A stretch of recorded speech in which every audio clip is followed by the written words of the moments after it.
En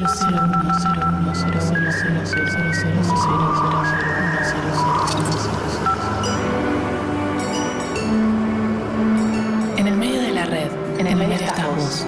Navegás en la nube, en el bar, en la casa, en el trabajo. Producís información.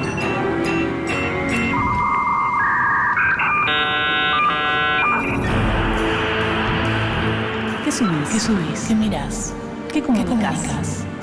En el medio de la tecnología. En el medio de la tecnología. Podés encender, podés apagar. Ahí estamos nosotros. Ahí estamos nosotros. Encendido, apagado. Encendido, apagado. En el medio digital. En el medio digital.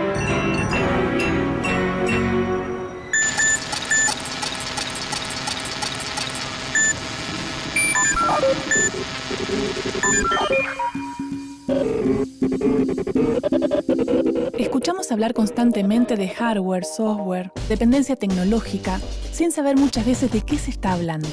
Sin embargo, aprender a reconocer las herramientas que nos posibilitan el acceso a Internet es una de las claves para poder hacer un uso inteligente y libre de la tecnología. La mayoría de los software que hoy utilizamos pertenecen a empresas privadas, que nos hacen dependientes de sus sistemas como consumidores. ¿Qué es la dependencia tecnológica? ¿Cuán libres somos los seres humanos ante una tecnología que no nos pertenece? ¿Qué es el software libre? El software es lo que le da vida a la computadora, básicamente. Tendría que ser como un microondas en algún punto, ¿no? Y que tiene una serie de complejidades bastante mayores. Por supuesto, un microondas, pero el software es justamente lo que hace que la computadora sirva para algo, ¿sí? Para interactuar con el usuario, para hacer algún tipo de cálculo.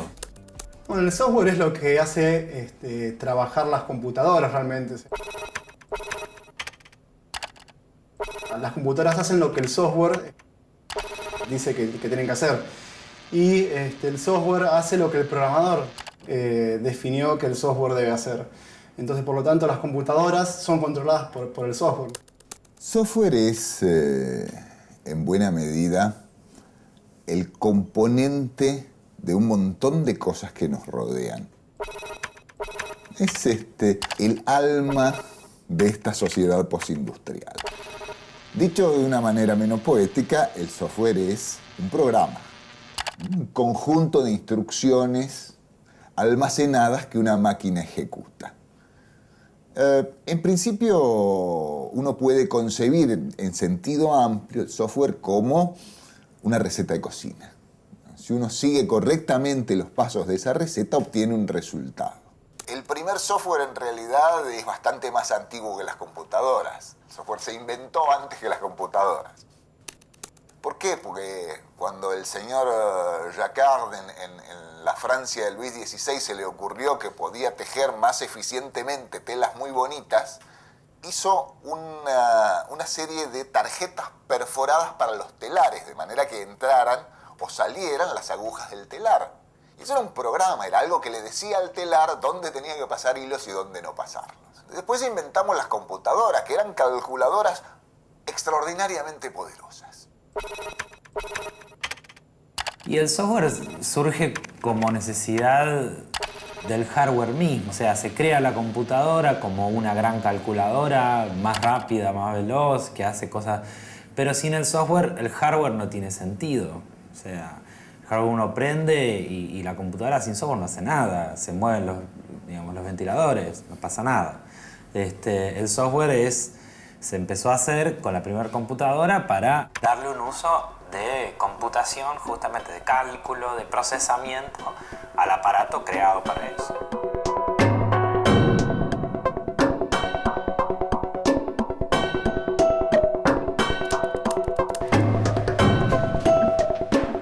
¿Cuáles fueron los procesos que llevaron a la creación del lenguaje informático que hoy llamamos software?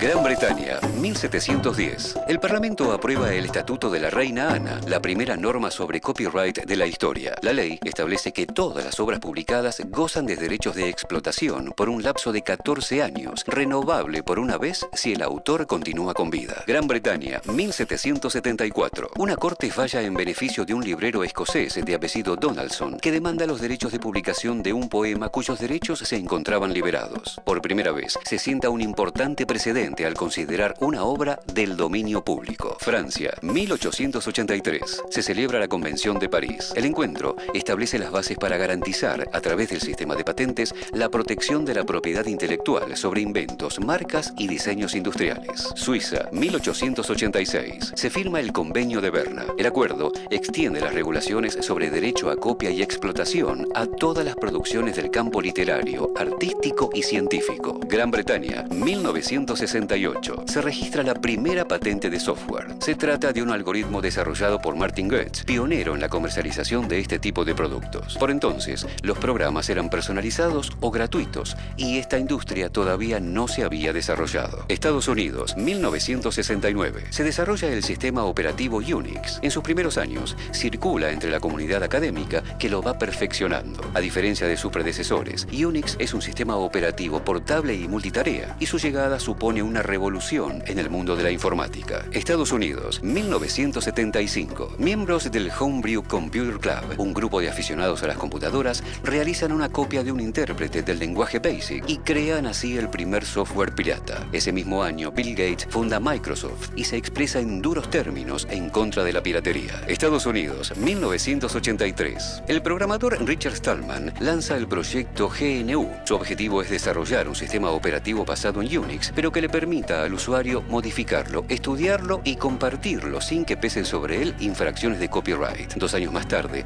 crea la fundación Software Libre y se convierte en el gurú mundial en esta temática. Estados Unidos, 1988. Se funda la Business Software Alliance, una cámara formada por las principales empresas productoras de software. Tiene como fin detener las infracciones al copyright que afectan a sus productos y combatir la piratería. Apple, Microsoft y Adobe lideran la avanzada corporativa. Finlandia, 1991. Linus Torvalds comienza a trabajar en un núcleo de código abierto basado en Unix. Su creación, llamada Linux, permite ofrecer al público los primeros sistemas tipo Unix plenamente funcionales y abiertos. Unido al proyecto GNU y sostenido por una amplia comunidad de desarrolladores, Linux pronto se convierte en sinónimo de software libre. Estados Unidos, 1998. Eric Raymond publica una serie de documentos internos de Microsoft conocidos como los documentos Halloween. En estos memos, un empleado les detalla a sus jefes la lógica del software libre y define los sistemas operativos Linux como enemigos del modelo de negocios de la empresa. Estados Unidos, 2004. La Fundación Mozilla lanza Firefox, un navegador web basado en software libre que permite a cualquiera modificarlo. En poco tiempo, se convierte en el segundo browser más usado del planeta. Argentina, 2010. Con el fin de adoptar y desarrollar plataformas de código abierto en la administración pública, el gobierno firma un convenio con Red Hat, una de las mayores empresas de software libre, en un contexto en el cual muchas instituciones y empresas del mundo empiezan a trabajar con Linux como sistema operativo.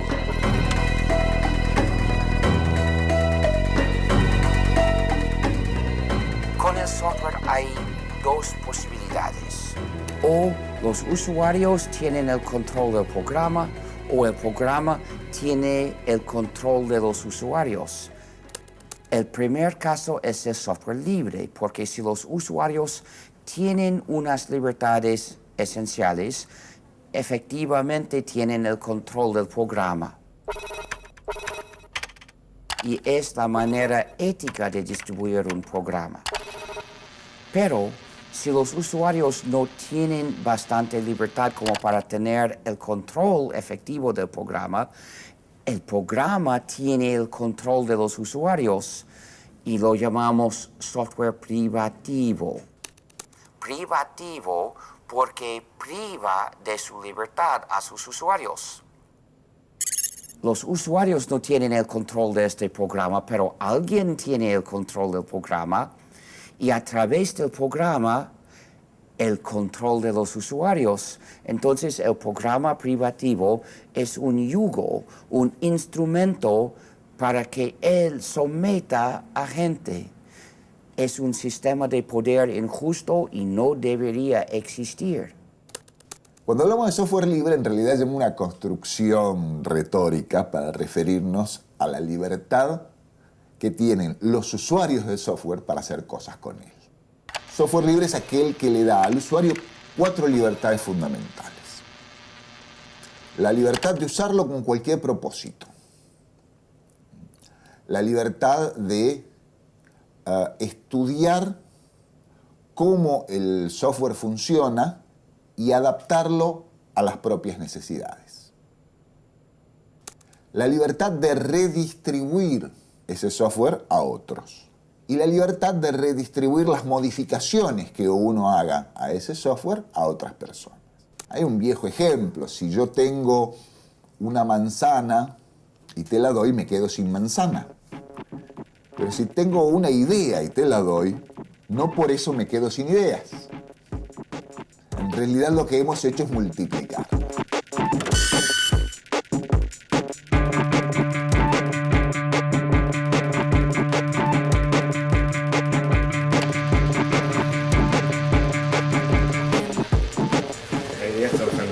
Leandro, acá hacen software libre.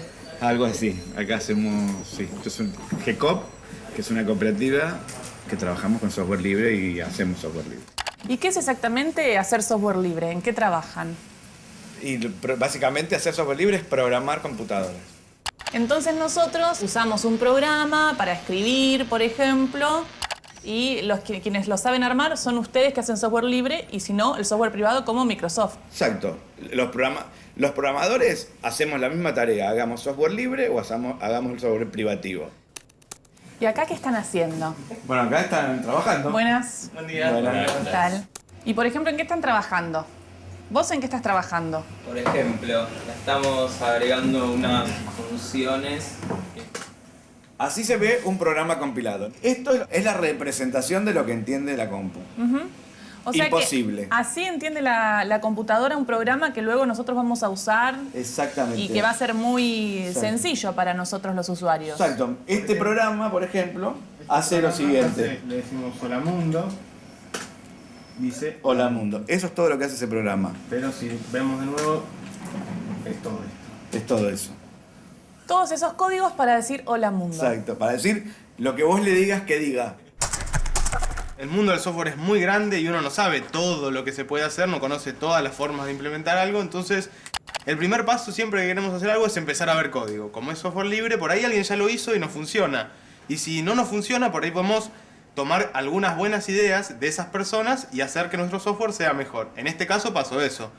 Yo leí un montón de código, no me convencía para lo que teníamos que hacer, entonces con esas ideas armamos esto que bueno, ahora se está transformando en un programa, en una aplicación y esperamos que si sale bien poder liberarlo y que otras personas vean el nuestro y si les sirve, les funcione. O sea que muchas personas que programan hacen esto, ¿no? Liberan los datos, entonces ustedes pueden ir a distintas fuentes y leer lo que está realizando otro programador. Y como cualquier buen escritor, porque somos realmente escritores, nuestros libros se ejecutan y hacen cosas, tenemos que leer para conocer el estilo de otros y para tomar ideas y formar también nuestra propia forma de escribir código. Si mirás el código que escribo yo, no es igual que el de él, no es igual que ninguno de los socios de la cooperativa y todos tenemos alguna fortaleza en algo y en el mundo del software libre, que es enorme y somos miles de programadores, eso se nota mucho. Así que lo mejor para aprender es leer código. Y así creo que aprendimos todos los que trabajamos en GECOP. Ahora, ¿y en este mundo se puede llegar a la democratización? ¿El software libre ayuda a democratizar? Finalmente, en realidad, más me parece a mí que más en el corazón. Lo que pone en tela de juicio el software libre, más allá de que sí, que entiende a la democratización del acceso, es que pone en tela de juicio de quién es el conocimiento. Si el conocimiento es de las grandes corporaciones transnacionales o es de la gente.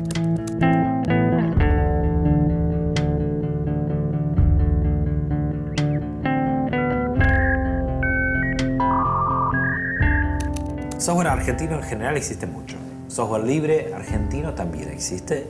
Hay muchos programadores acá que aportan a proyectos ya existentes. Hay argentinos que han hecho sistemas libres, software libre desde cero. Es difícil encasillar el software en un país determinado. ¿Por qué? Porque los proyectos de software libre por lo general son proyectos que se hacen en múltiples países. De hecho, el software libre nació como proyectos a nivel global, que hay programadores de todo el mundo que muchas veces trabajan de forma voluntaria. Entonces hace que no se pueda decir, bueno, este software es de tal país, este otro software libre es de tal otro país. Entonces esa concepción por ahí no es la más apropiada. El software se produce en casi todos los lugares del mundo. ¿Por qué? Porque es una industria blanda. Requiere de pocos recursos materiales. Y esto construye una especie de gran sueño de la fiebre del oro. Digamos. Cualquiera puede hacer software y enriquecerse vendiendo. La verdad es que si uno analiza cómo se comportan las grandes corporaciones que producen software y analiza ese comportamiento a partir de los números, lo que encontrás es que la mayor inversión en software no está en desarrollarlo, sino en venderlo.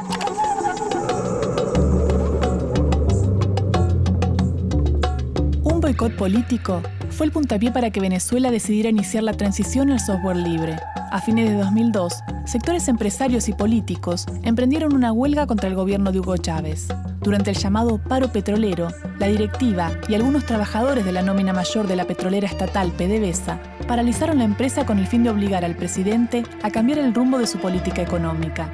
Los responsables de la protesta cerraron PDVSA y tomaron el control de todos sus recursos y de su infraestructura tecnológica y comunicacional. Por ese entonces, la tecnología de PDVSA estaba a cargo de la firma SAIC, Science Application International Corp., una empresa con reconocidas conexiones comerciales y políticas con el vicepresidente de Estados Unidos, Dick Cheney, el Departamento de Defensa y la CIA.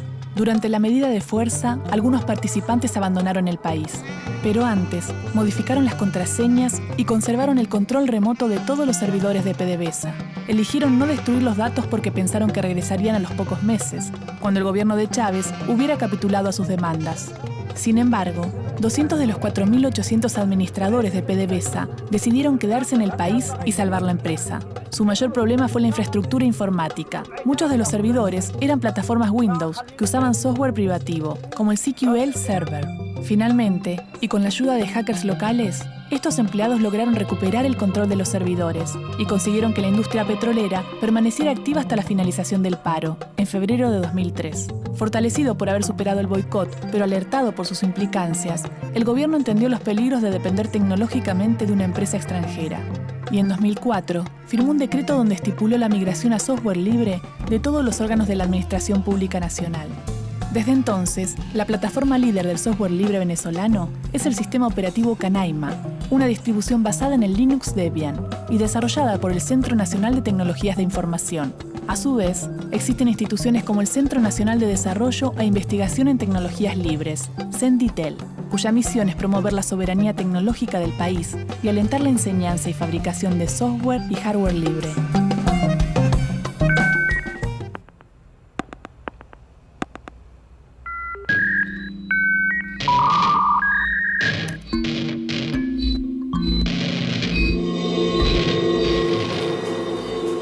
Hola, bienvenida. Muy bien, ¿todo bien? ¿Todo bien? Bueno, hay un departamento de informática, una universidad como la de Filosofía y Letras muy grande y una decisión de instalar software libre. Así es, hace unos 4 o 5 años ya que empezamos a trabajar con esta idea de migrar todos nuestros puestos de trabajo a software libre. ¿Por qué decidieron no usar un software privativo y sí un software libre? En principio hay, digamos, razones que tienen que ver directamente con esto que te decía de lo público, de los recursos públicos, pero no es lo económico, digamos, lo que más nos importa, más allá de que también es importante el tema de la compra de licencias y la no compra de licencias.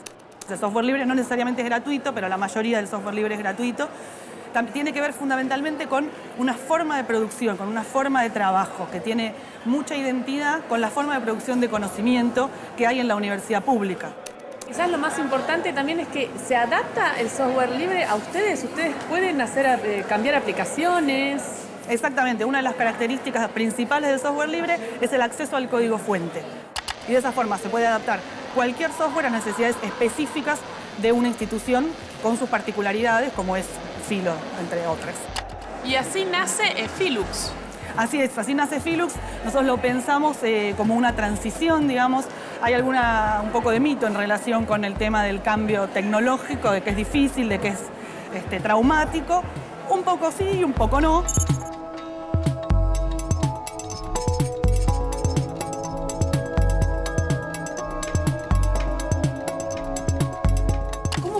Filux. El Filux, la verdad que funciona muy parecido a como funcionaba un sistema operativo privativo cualquiera, como el Windows, que es el más conocido. Incluso nosotros lo que hicimos como para acompañar esta transición, fue hacerle un entorno bastante parecido hasta gráficamente, como para que el impacto no fuese tan fuerte. ¿Este no es Windows? Este no es Windows, este es Philux. Acá si te fijas, este ves, en vez de tener las ventanitas, es el logo de la Universidad de Buenos Aires. Así que en realidad este es el Philux, que como te decía, le tratamos de dar un aspecto un poco parecido, como para que el impacto de la transición no sea tan fuerte para el usuario final. ¿Qué sería Philux? Sería entonces el software libre adaptado a la facultad, el software de la facultad. Exactamente, es el sistema operativo de la facultad. Es un sistema operativo libre basado en una distribución de Linux que se llama Debian, a la que le hicimos, como es libre y tiene disponible el código fuente, le pudimos hacer una serie de modificaciones para adaptarlo a lo que nosotros hacemos y hasta visualmente a lo que estamos acostumbrados. También tiene que ver, y es importante para la universidad, el formato de los documentos con la preservación de los documentos. Nosotros estamos seguros que usando formatos abiertos siempre vamos a poder acceder a nuestros documentos. Usando formatos cerrados no lo podemos garantizar. La idea es que de alguna manera el Estado no tenga software privativo y sí tenga software libre. Exactamente. Nuestro deseo, digamos, desde acá y nuestro aporte es ese. A nosotros lo que nos gustaría, creo que hay, digamos, es un momento interesante para poner esto en debate, es que el software libre esté en el Estado, sea lo que el Estado use, porque por distintas razones, digo, las económicas son algunas, pero las que tienen, creo, más importantes tienen que ver con la cuestión de la soberanía tecnológica, de no depender uno de una instancia comercial como una empresa para decidir qué usa, qué no usa, cuándo actualiza, cuándo no actualiza. Cuestiones de seguridad también son importantes. El software libre uno está seguro de que no hay puertas traseras por las que se filtra información porque muchas personas lo están viendo. Y eso es muy importante. Cuando un software es cerrado, uno nunca puede estar seguro de qué está pasando ahí donde uno no ve. Y en general uno no lo ve, el software. En el medio digital, el conocimiento está repartido en millones de fragmentos por el ciberespacio. Para acceder a él, es fundamental saber preguntar. Quiero saber si existe algún tipo de hardware o soporte físico-tecnológico que aplique ideas similares a las del software libre. La filosofía del software libre sostiene la teoría de la dependencia tecnológica. Según esta postura, son los países desarrollados los que detentan el monopolio de la producción de la tecnología, y a los países pobres solo les queda como alternativa endeudarse para poder adquirirla y no quedar rezagados en la carrera del desarrollo. Desde esta perspectiva, la única manera de romper este esquema de sometimiento económico es con la producción de software, pero también de hardware libre. Todo soporte físico posee determinadas especificaciones técnicas, en la mayoría de los casos cerradas. Esto quiere decir que solo el fabricante tiene acceso a los diagramas esquemáticos, y su reproducción está protegida por una licencia. El hardware libre, en cambio, es aquel cuya arquitectura es abierta, por lo que sus especificaciones están disponibles bajo una licencia libre, que permite que otros fabricantes puedan desarrollar su propio diseño, adaptarlo y redistribuirlo. Al igual que en el software, el concepto libre no es sinónimo de gratuito, sino de un principio de libertad que alienta el conocimiento y la solidaridad. Al tratarse de una arquitectura abierta, un país puede fabricar tecnología vital sin depender de costosas patentes o de otras naciones que le provean los recursos necesarios para su desarrollo. Dicen que para el 2012 la cantidad de, digamos que el 80% de todo el software fabricado en el mundo va a tener un componente libre. Hay grandes porcentajes del mercado en diferentes ámbitos, que son, digamos, en el ámbito de, por ejemplo, de servidores web, que son los servidores a los cuales nosotros accedemos cuando navegamos por Internet. Más del 45% está siendo administrado por software libre. Cuando nosotros ponemos una dirección en Internet, ponemos www.algo.com.ar, ese software en general, el que traduce esa dirección a un servidor puntual en Internet, generalmente es software libre. Eso no lo ve el usuario, eso no lo ve nadie. Digamos, lo ven los administradores, lo conocen los administradores. Pero entonces es muy difícil identificar. Además que el software libre, por su misma forma de crearse, bueno, yo me puedo poner a programar algo, lo libero y nadie se entera. O se enteran muy pocas personas. Eso genera un granito más de arena a la totalidad del software. Los estados de alguna forma deberían garantizar en primer lugar los derechos de sus ciudadanos por encima de los derechos de las corporaciones. Y esto va a desembocar en alguna forma de resolución de la tensión. Pero por otra parte, porque al ser reapropiado este este conocimiento colectivo por los ciudadanos significa también una reapropiación en términos de espacio público de una capacidad de desarrollo tecnológico autónomo. En una época en que las fronteras entre los estados-nación son difusas pero no inexistentes, el recuperar autonomía para los ciudadanos, de los cuales el Estado es esencialmente un mediador. El Estado no tiene valor en sí mismo, sino tiene ciudadanos adentro.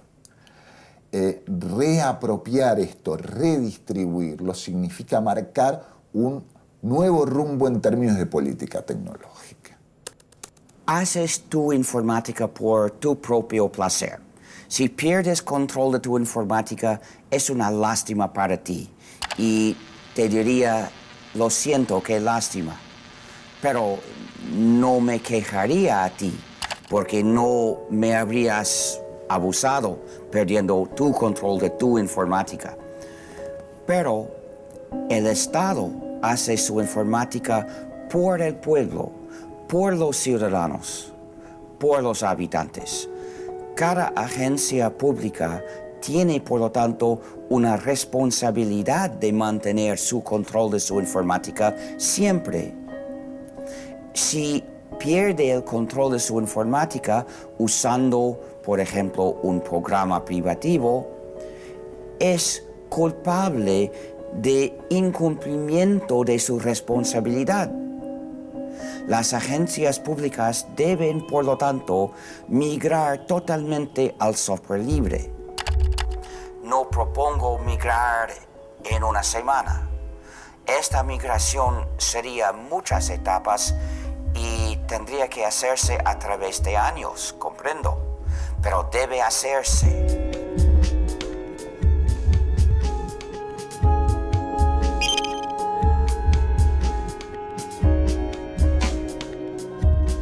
La tecnología digital va a estar cada vez más presente en nuestras vidas. La velocidad de los procesos de información y comunicación nos permitirá crecer y conectarnos como sociedad. La tecnología digital es un medio, una herramienta con la que podemos construir muchas cosas. Depende del uso que hagamos de ella. Nosotros hicimos este programa.